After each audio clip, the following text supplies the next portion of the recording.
Okay, so let us see the meaning of the first song. Shri Madhvacharya Krita Dwadasha Stotra means the Dwadasha Stotra written by Shripad Madhvacharya. As I said, when he got the deity of Udupi Krishna, some say he was writing that day on the beach. At that time, as I said, the ship came and this thing, in that he got the Chandan and in that he got the deity. Some say after he got the deity, he wrote these 12 songs.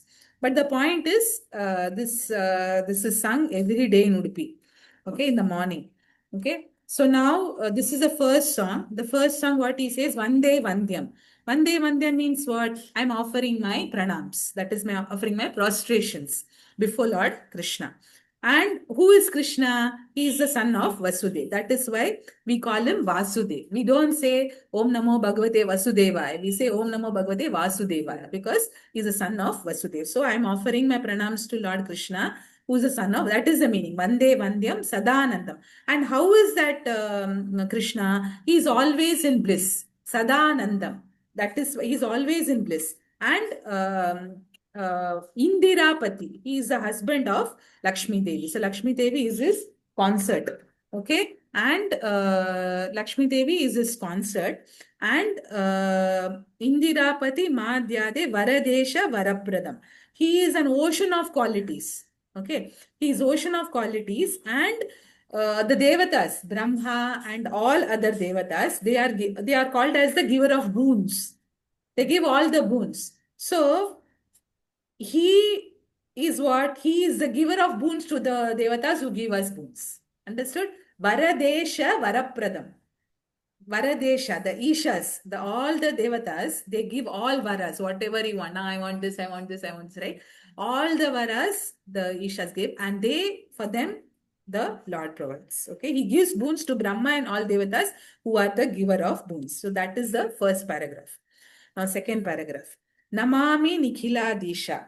So here, now the lotus feet description starts. How should we see the darshan of the Lord ideally? When you go to the temple, you should not directly see at the face or at the hands or something. First, darshan is at the feet. From the feet, the darshan starts. Okay. So, Namami Nikhila Disha. So, here the lotus feet is described. How? It is very effulgent. Sun that dissipate darknesses in the mind. It's like the effulgent sun. Now, when the sun rises, what happens? All the darkness is removed. So, like that, when we see the lotus feet of the Lord, what happens? All the darkness that is there in our heart. Okay. Externally, we are very beautiful, right? But internally, many dirty things are there. So, all that darkness, it will go away. So, that is why when we see the lotus feet of the Lord, all the darkness is gone. And these lotus feet, what are they? Rittama Shamaner Kabam Kirita Krishta Pitavat. That is constantly, 24 hours, this lotus feet are touched by the crowns of all the Devatas, of Lord Shiva, of Brahma. Everybody's crowns is 24 hours, 7 of the spiritual world, not here. Here, how it is, 365 days makes 1 year. But 365 days is just 1 minute in the spiritual world. The 24/7 of that time, constantly the crowns of Brahma, Shiva, all the Devatas are touching they are always at the lotus feet of Lord Krishna. And what is there in their heart? Deep devotion. Deep devotion is there in their heart. Now, one just came to my mind. Kunti Devi, when she writes this Queen Kunti's prayers, it comes in Bhagavatam first canto. So she writes Nama Pankajanabhaya, Nama Pankajamaline, Nama Pankajanetraya, Namaste Pankajangraye. Actually, ideally, everybody should see from the lotus feet. But because Queen Kunti is the Bua, she's the aunt of Krishna. So Krishna will feel awkward if she sees his lotus feet. So she wrote Nama Pankajanabhaya. She started with his Nabi, and then in the end, she said Namaste Pankajangraye. For her, it is exception, but we should not do that. We should always see from the lotus feet. Okay, now next. Third is this thing. Swarna Manji, it describes the waist. Okay. Jambunadambaradaram, the waist of the Lord. It is covered by a golden cloth. Okay. And it is surrounded by a golden waistband, right? The Udyana. the Udyana, the golden one. Okay, and Lakshmi Devi is sitting on the lap. So from the Nabi, what does come out? The lotus sprouts where Brahma is born, isn't it? So this is the Nabi of the Lord. So lotus feet, and then it goes to the Nabi, right? And then comes the stomach portion of the Lord, which looks slim and small. If you see in Damodar Leela, Yashoda got all the ropes of her house, and then the gopis thought, oh, today Krishna is caught, so they got all the ropes in Vrindavan. So it was a color, all different color of ropes were brought to tie Krishna. So it was a rung day of all the ropes. But what happened? It was not that Krishna's this thing, what to say, the stomach portion was big or something. It was very slim and small. But it was Krishna's Leela where all the ropes were tied. So, but that doesn't mean Krishna's stomach was like, this very huge or something. Stomach portion of the Lord looks slim and small, but holds the entire universe. Okay. Okay, so I said na Nama Pankaja Nabhaya, from the Nabi, the lotus sprouts, and from where everything is generated. So in that stem, there are 14 planetary systems. Okay, so this is it is also covered by the three lines, Valitraya Ankitam. Three lines, beautiful lines. This is the stomach of the Lord. So lotus feet, then the Nabi, and then the stomach, and then comes the chest. Okay. Smaraniyam Uro Vishnu Indira Vasam Uttama. Who is there in the chest of the Lord? Lakshmi Devi is sitting, who is always pervading and is the Lord of all. It is the house of Lakshmi. If you know, when Bhrigupati, he goes to Vaikunta to test the Lord, he comes and hits at the chest of the Lord. But the Lord immediately, maybe your feet got hurt because my chest is like a stone. But what happened? Lakshmi ji got hurt actually. But that is another pastime. This is all Balaji's pastime. So I'm not going details, but the point is feet and this thing. What was the order? And yeah. First it was lotus feet, and then Nabi, and then the stomach, then the waist actually. The first was the waist, and then the stomach, and then the chest. And then comes his forearms. Shank, Chakra, Gada, Padma. What is the name of the Shank? Panchajanya. And what is the name of the Chakra? Sudarshana. What is the name of the Gada? Who remembers? Anyone online? Kaumodaki. Kaumodaki. Yes, Kaumodaki is the Gada.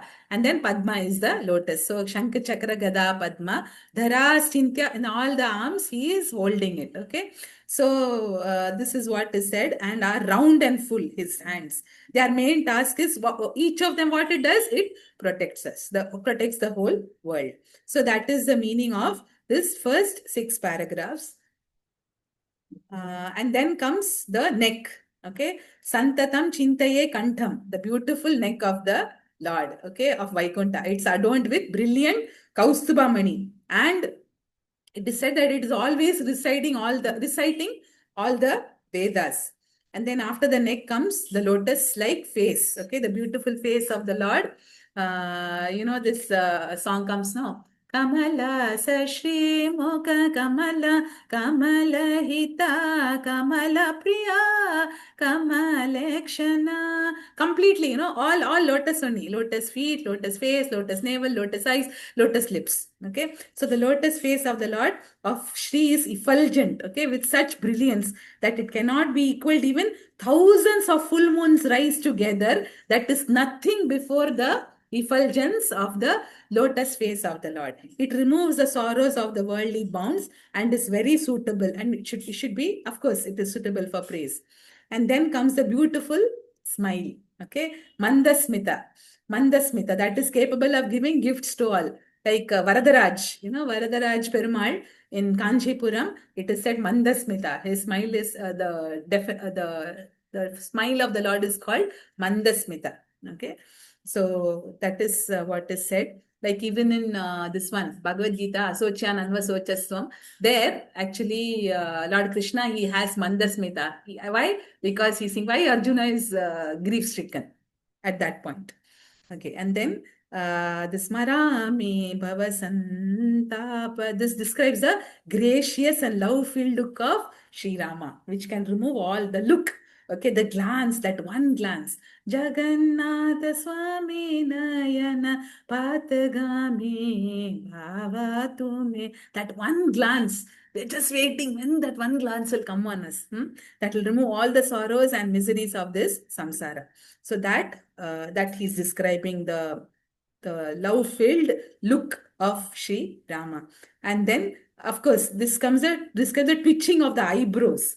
You know, when he raises the eyebrow like this, of the Lord, waited upon even by Brahma and others. Actually, Hiranyakashipu, if he would raise his brows, what will happen?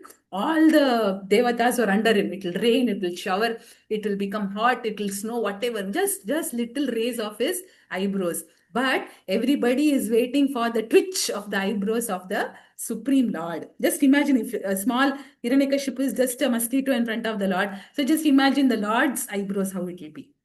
And then comes Brahma and all the devatas. They praise the unique, great, and extraordinary, auspicious qualities of the Lord of all, who has no end. So in the sea, can you calculate the waves like that? You cannot calculate the qualities of the Lord.